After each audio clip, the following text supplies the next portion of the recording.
We have direct descendants here of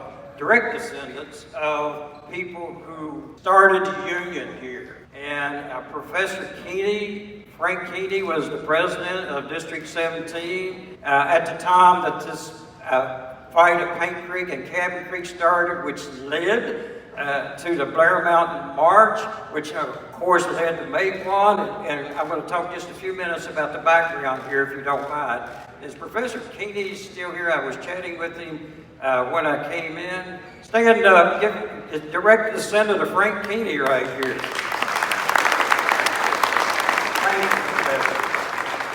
I just want to take a minute and talk about the Blizzard family. Most of you know I'm a direct descendant of the Blizzard family, but we have with us today my sisters and my niece, and they're all direct descendants of the Blizzard family. If you'd stand to be recognized. By the way, my niece is a history teacher at George Washington High School, carrying on a proud heritage. You can stand up.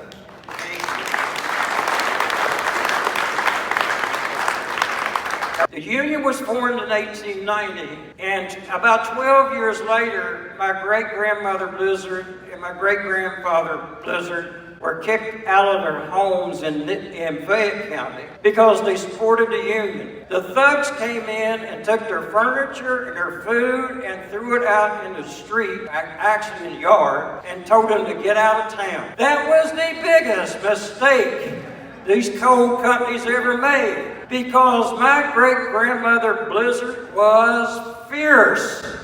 And she was just as popular and was just as fierce as Mother Jones herself. They ended up living on Cabin Creek. They got blackballed. My great-grandfather couldn't get a job because he supported the union.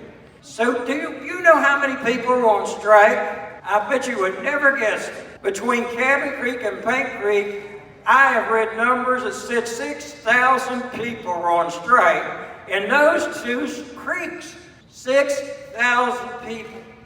Now the strike didn't go too well at first because everybody got evicted. All of those 6,000 families were evicted by the coal operators, the Bowenfeld thugs. Yes, your ancestors were dumped out on the street and told to get out of these company houses.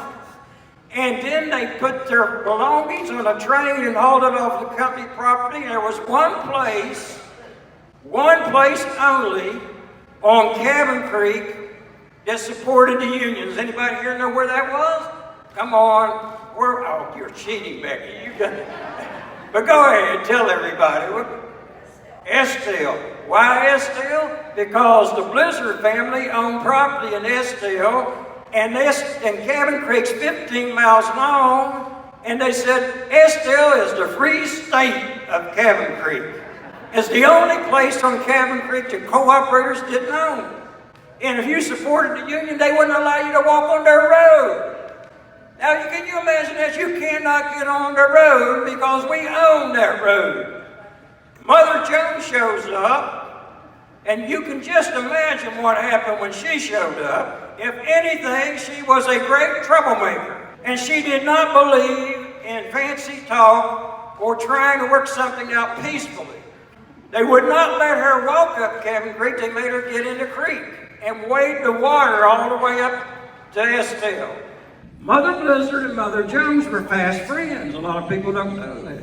And they used to visit together in Mother Blizzard's home. And my grandmother, Harlow, when she was a child, remembered Mother coming to the house. And my impression was Mother Jones cussed all the time. And my grandmother Harlow said, no, she didn't. When she came to our house, she didn't curse. She just cursed when she was mad and making a speech, right? She looks around and says, Lee Minor's going to lose this strike because they're letting these scabs work, right? So she calls for a rally at Cabin Creek, at the junction, and 6,000 people attended that rally. Does anybody here know what she said? Now, I have to curse just a little bit to tell you what she said. Would anybody be offended?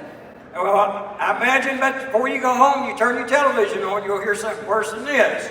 So don't get mad at me, okay? And I'm just quoting Mother Jones.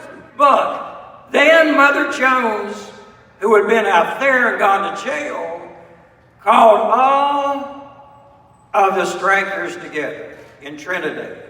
And she called all the women, the wives, the daughters, all the minors, the mothers, the neighbors, the kinfolk. And there were literally thousands there. And if you don't remember anything else, remember this. Mother Jones looked out on the crowd and she said, "Sure you lost. Sure you lost. But they had bayonets. And all you had was the Constitution of the United States. In any conflict between the Constitution and a bayonet, the bayonet will win every time. But, this is the big but you must fight. You must fight and win. You must fight and lose. But above all, you must fight." She stood up in front of 6,000 people, and this is what she said. "Go home and arm yourself. Go up Cabin Creek and Paint Creek and do what? What do you think she said? Kill all those son of a bitches. Burn all their temples, and you'll win this strike." And guess what? The strike turned into mine wars on Paint Creek and Cabin Creek. So here comes a new governor, Hatfield, and he made everybody go back to work. We didn't get a union up in Cabin Creek, but we had a start of a union. And Bill Blizzard, as a teenager, ran for office in District 17 and won. So you got Frank Keeney as president, and Bill Blizzard as an officer as a teenager. And Mother Blizzard still hadn't got over the fact she got evicted from her house. And then